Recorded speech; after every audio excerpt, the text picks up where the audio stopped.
ওই যে বিয়াতি আর আবিয়াতি দলে। ও হ্যাঁ, খেলা তো বিয়াতি আবিয়াতি দলেরই হবে। তো কথাটা তো এইখানেই রে ভাতিজা।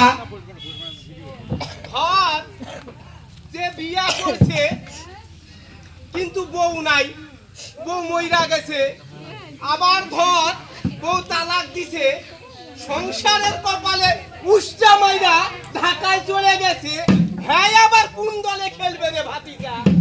আহা, তোমার কেমন করে বুঝাই? এই ঢুলি, চাচার নামটা জানো কি?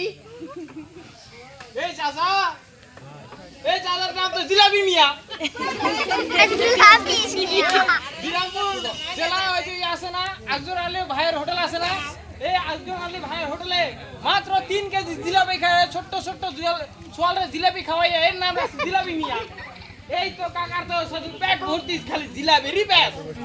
চাচা, আপনি সব জায়গায় জিলিপির সাথে লাগান কেন?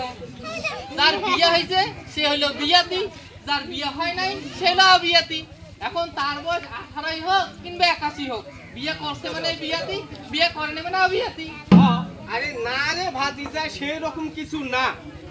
শোন, তোর কাকি তো কোন কাল আগে আমারে সাইডা চইলা গেছে, ওই উসিলায় যদি আমি ওই বিয়াতি দলে খেলতে পারতাম আর ওই চ্যাম্পিয়ন মেডেলটা পাইতাম, এই জন্য বললাম আর কি।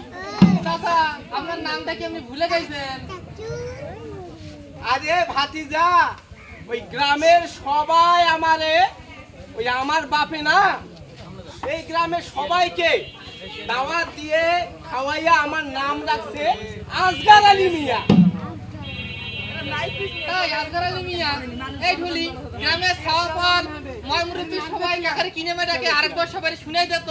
আরেকবার কব, হ্যাঁ, আরেকবার কও। এই চাচারে তো জিলাপি মিয়া করে ডাকে। এই এই জিলাপি মিয়া, হ্যাঁ শোন, ক, ওই যে বিকালে খেলা আছে বুঝছিস, হ্যাঁ অবশ্যই আমি আসবো। হ্যাঁ আজকে খেলা হবে ওই বিয়াতি আর আবিয়াতি দলে। অবশ্যই চাচা, আপনি অবশ্যই আমাদের বিকাল 4টার দিকে খেলা অনুষ্ঠিত হবে, অবশ্যই আপনি আচ্ছা আচ্ছা, ঠিক আছে, আসবো। খেলা